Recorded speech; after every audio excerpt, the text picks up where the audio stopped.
शिबुआन मालिकेच्या आजच्या भागामध्ये आपण पाहतो की इकडे आता वासंती गिरिजाच्या खोलीमध्ये आलेली असते आणि म्हणत असते, अहो इथे तर गिरिजा नाही आहे, कुठे गेली गिरिजा?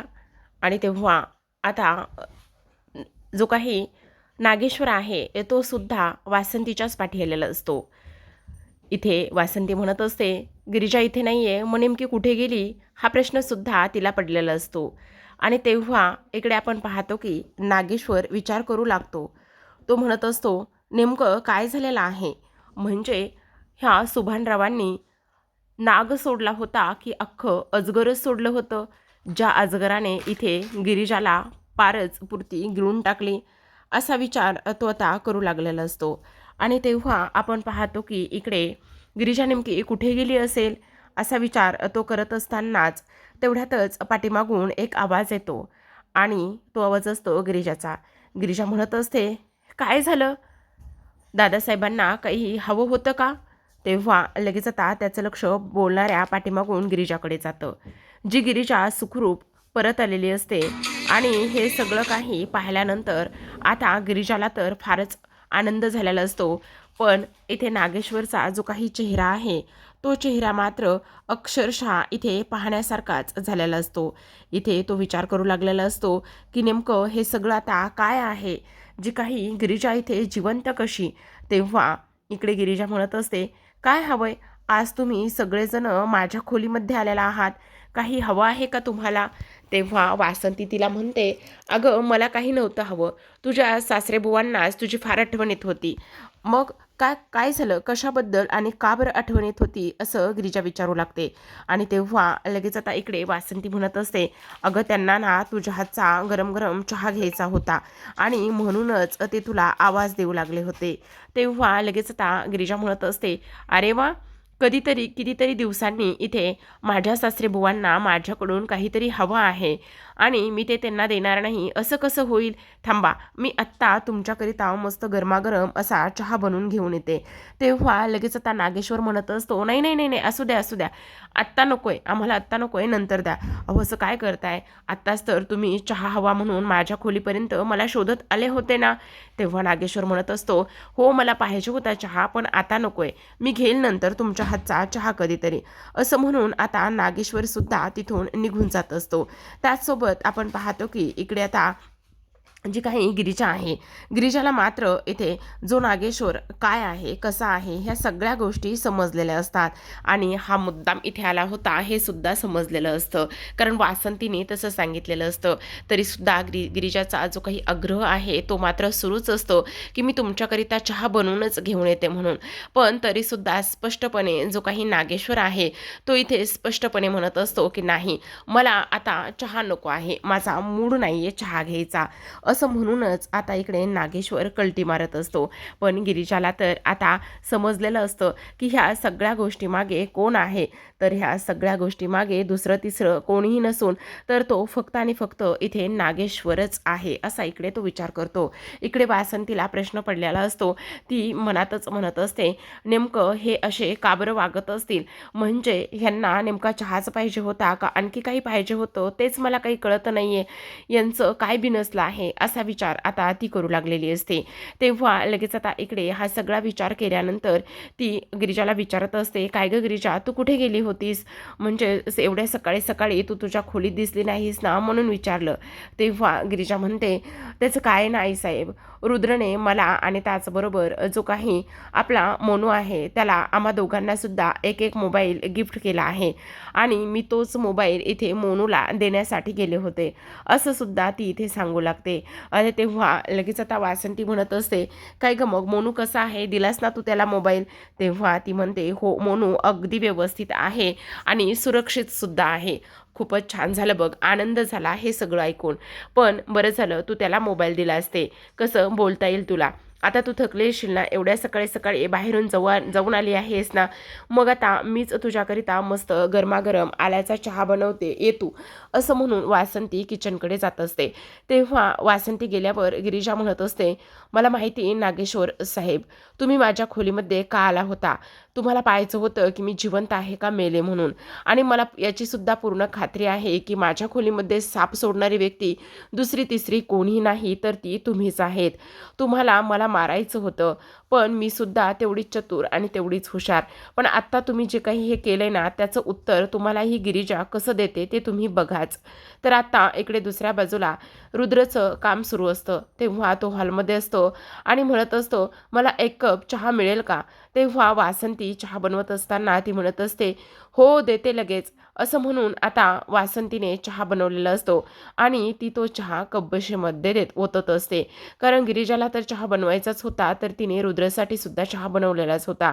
आता चहा घेऊन निघणार तेवढ्यातच तिथे उर्वशी आलेली असते आणि उर्वशी आल्याबरोबर आता इकडे वासंतीच्या हातामध्ये असलेली कपबशी ती काढून घेते.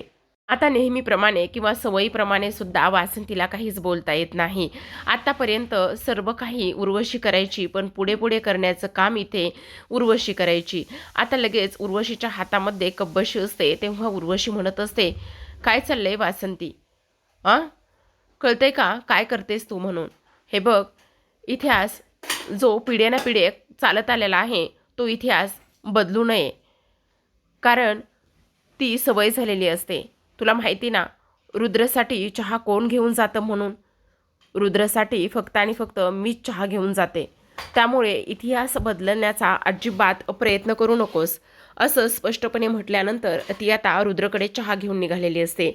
तेवढ्यातच समोरून इथे गिरिजा आलेली असते आणि गिरिजा उर्वशी समोर उभी असते आणि तेव्हा लगेच ती तिच्या हातातून कपबशी काढून घेत असते आणि कपबशी काढून घेतल्यानंतर उर्वशीला ती म्हणत असते, इतिहास नाही बदलता आला तरीसुद्धा आपण नवीन इतिहास लिहूच शकतो ना आत्ते सासूबाई, बरोबर ना. आता असं म्हटल्याबरोबर इकडे ती तिच्या हातामधून कपबशी काढून घेते आणि म्हणत असते, त्याचं काय आहे ना, आत्तापर्यंत रुद्रचं लग्न झालं नव्हतं, त्यामुळे तुम्ही चहा देत होतात, पण आता तो चहा मी देणार. तेव्हा इकडे आता ती म्हणत असते, 1 मिनिट, लायकीत राहायचं समजलं. आता कपबशी घेऊन ती वासंतीकडे जाते आणि वासंतीच्या हातामध्ये ती कपबशी देण्याचा प्रयत्न करत असते. तेव्हा मात्र उर्वशीला फारच राग येतो. आता इकडे गिरिजा म्हणत असते, हे घ्या, तुम्ही आई आहात ना, हा चहा तुम्ही बनवला आहे, त्यामुळे हा चहा देण्याचा अधिकारसुद्धा तुमचाच आहे. आता मात्र इथे वासंती म्हणते, मी देऊ चहा. हो, तुम्हीच देणार आहात, कारण चहा तुम्ही बनवलाय ना. इकडे आता उर्वशी म्हणत असते, पण रुद्रला माझ्या हातचा चहा आवडतो. तेव्हा गिरिजा तिला उत्तर देते. ती म्हणते, तो तुम्ही बनवला असेल तर आवडत असेल ना. नाही तुम्ही चहा बनवलाय, नाही मी बनवलाय, मग राहिलाच प्रश्न कोणाचा. आता माझं काय म्हणणं आहे, तुम्ही चहा बनवला नाही तर मी पण नाही बनवला ना. मग ज्या व्यक्तीने चहा बनवलाय तीच व्यक्ती आता रुद्रांसाठी चहा घेऊन जाईल. तेव्हा आता उर्वशीला राग आलेला असतो. गिरिजा म्हणत असते, त्याचं काय आहे ना आत्याबाई, इतिहास बदलला जरी नाही जाऊ शकत तरीसुद्धा आपण तो इतिहास नव्याने लिहिण्याचा प्रयत्न तर करू शकतो ना. आणि ह्या घरामध्ये मी त्यासाठीच आलेले आहे. इथे ज्याचा अधिकार त्याला मिळावा म्हणूनच मी ह्या घरामध्ये आलेली आहे, असं स्पष्टपणे आता इथे गिरिजाने उर्वशीची कानउघडणी केलेली असते. आता इथून पुढे मी रुद्रची बायको आहे. हे बघ, लायकीत राहायचं समजलं का. लायकी सोडून वागायचं नाही आहे, आणि हे असं माझ्याशी तर तोंड वर करून अजिबात बोलायचं सुद्धा नाही. हे सगळं काही ती आता इथे बोलत असते. तेव्हा मात्र गिरिजा म्हणत असते, हे तुम्ही मला नका सांगू, मला माझी लायकी चांगलीच कळते. कसं राहायचं, काय करायचं, ह्या सगळ्या गोष्टी मला बरोबर कळतात, असं सुद्धा ती इथे बोलत असते. तेव्हा पुन्हा एकदा उर्वशी फारच चिडलेली असते. पुन्हा तिच्याकडे बोट दाखवूनच ती इथे बोलत असते. आणि तेव्हा मात्र गिरिजा अजिबात शांत बसत नाही आणि तेव्हा ती म्हणत असते, गिरिजा म्हणत असते, गोड आहे. अहो चहा हो, खूप गोड आहे. आणि काय हो आत्ते सासूबाई, रीतीभाती ह्या काय हो, वेळेनुसार काळानुसार बदलतच असतात आणि आपण सुद्धा त्या सगळ्यानुसार बदलायला हवंय, बरोबर की नाही. तुम्ही म्हणता ह्या घराच्या रीतीभाती अशा आहेत, तर आता आपण त्या हळूहळू बदलूयात की. तेव्हा ती वासंतीकडे जाते आणि वासंतीला म्हणत असते, आई तुम्ही हा चहा बनवलाय ना, तर मग हा चहासुद्धा रुद्रसाठी तुम्हीच द्यायचा आहे. काही जरी झालं तरीसुद्धा हा चहा तुम्ही तुमच्या स्वतःच्या हातानेच रुद्रला द्यायचा आहे, असा ती इथे विचार करते आणि बोलत असते. तेव्हाच आपण पाहतो की इकडे जी वासंती आहे, त्या वासंतीला मात्र ते सगळे काही दिवस इथे आठवू लागतात. कशा पद्धतीने ती रुद्रासाठी चहा बनवून घेऊन जायची आणि कशा पद्धतीने नेहमीच इथे आता जी काही उर्वशी आहे ती मध्ये मध्ये यायची आणि मध्ये मध्ये आल्यानंतर प्रत्येक वेळी ती इकडे वासंतीला घालून पाडून बोलायची आणि त्याचसोबत काही जरी झालं तरीसुद्धा इकडे रुद्रचं आणि तिचं अजिबात ती मिलापच होऊ द्यायची नाही. आता मात्र गिरिजाने इथे सांगितलेलं असतं की काही जरी झालं तरीसुद्धा तुम्हीच इथे रुद्रसाठी चहा देणार आहात आणि तो तुमचा हक्क आहे. तुम्ही आई आहात आणि तुम्ही चहा बनवलेला आहे म्हटल्यावर तुम्हीच तो चहासुद्धा देणार आहात, असं सुद्धा सांगण्यात आलेलं असतं. त्याचसोबत प्रेक्षकांनो, आपण आता इकडे दुसऱ्या बाजूला पाहतो की रुद्र इथे काम करत असताना वासंती चहा घेऊन जाते आणि म्हणत असते, रुद्र हे घे, तुझ्यासाठी चहा आणलेला आहे. तेव्हा रुद्र चहा हातामध्ये घेतो आणि म्हणत असतो, आई तुम्ही चहा बनवलात आज? तेव्हा इथे वासंती म्हणते, हो मीच बनवलेला आहे. आणि तेव्हा रुद्र चहा पितो. आता रुद्र चहा पित असताना इकडे गिरिजा म्हणत असते, त्याचं काय आहे ना रुद्र, इथे आईसाहेबच रोज चहा बनवतात, पण तुमच्यापर्यंत पोच करण्याचं काम दुसरेच करतात. नाहीतर रोज आई चहा तर बनवतात तुमच्यासाठी. असं म्हटल्यानंतर रुद्र आता चहा प्यायला सुरुवात करतो. चहा पित असताना त्याला एक चहाचा घोट घेतल्याबरोबर त्यामध्ये मायेची ऊब, त्याचबरोबर रोजच्या चहाची चव, हे सगळं काही जाणवतं आणि तो लगेच आता इकडे वासंतीला म्हणत असतो, आईसाहेब एक नंबर चहा झालेला आहे. खरंच मला हा चहा फारच आवडलेला आहे. तेव्हा वासंतीला आनंद झालेला असतो, कारण कितीतरी वर्षाने आज तिचं बाळ तिच्या हातून काहीतरी खाते, काहीतरी पेते, ह्या गोष्टीचा तिला आनंद झालेला असतो. आणि तेव्हा रुद्र म्हणत असतो, वा वा वा वा आई, आजची सकाळ ना खूपच भारी झालेली आहे. आज मात्र मी खूपच जास्त खुश झालेलो आहे, असं सुद्धा आता इथे तो बोलत असतो.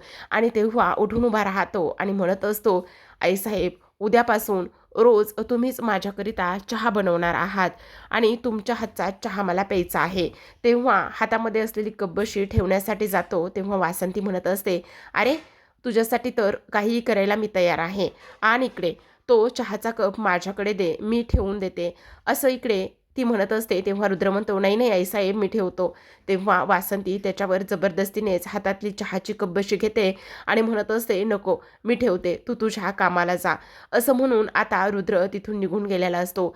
आईच्या डोळ्यामध्ये जे काही आज इथे भावना दाटून आलेल्या असतात त्या मात्र खूपच जास्त आनंददायक असतात. इथे उर्वशीचा जो प्लॅन आहे तो हाणून पाडण्याचं काम इथे आता गिरिजाने केलेलं असतं. त्यामुळेच आता तिला फारच आनंदसुद्धा झालेला असतो.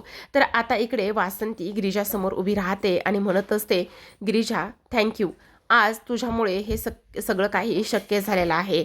आज खरंच तुझे जेवढे आभार मानावे तेवढे कमीच आहेत बघ. तेव्हा गिरिजा म्हणते, जे ज्याचं आहे ते त्यालाच मिळालाच पाहिजे. दुसऱ्या बाजूला आता नागोबा खूपच जास्त चिडलेला असतो, खूप जास्त चिडचिड करत असतो आणि नागेश्वर चिडल्यामुळे इथे आता तो सगळा वचपा सुभानरावावर काढत असतो. आणि तेव्हा सुभानरावावर सगळा वचपा काढल्यानंतर इकडे तो सुभानरावाला म्हणत असतो, सुभानराव काय केलं तुम्ही, कसला नाग सोडला होता, ती तर पोरगी धडधडीत जिवंत आहे. तेव्हा इथे आता तो म्हणत असतो, अहो असं काय करताय नागेश्वर साहेब, मी असा विषारी साप सोडला होता, त्याचा एक जरी लागला असताना फणा तर पाणी मागितलं सुद्धा नसतं, एवढा तो विषारी आणि भयंकर होता. मी स्वतःच्या डोळ्याने पाहिलं होतं की त्या सापाला तो माणूस तिच्या खोलीपर्यंत सोडत होता, म्हणून असं कसं होऊ शकतं. तेव्हा नागेश्वर फारच चिडतो आणि म्हणत असतो, नाही नाही ती पोरगी जिवंत आहे, पण आता मात्र आपल्याला खूपच काहीतरी मोठं करावं लागेल, असा विचार आता इकडे नागेश्वर करत असतो. तर आता इकडे दुसऱ्या बाजूला वासंती पुन्हा रडायला लागलेली असते आणि गिरिजाचे मनापासून आभार मानत असते. ती म्हणत असते, गिरिजा आज खरंच या घराला घरपण आलेलं आहे, आज तुझ्यामुळे ह्या सगळ्या गोष्टी शक्य झालेल्या आहेत. गिरिजा, आज रुद्रने माझ्या हातचा चहा प्यायलाय गं, खरंच मला फार आनंद झाला.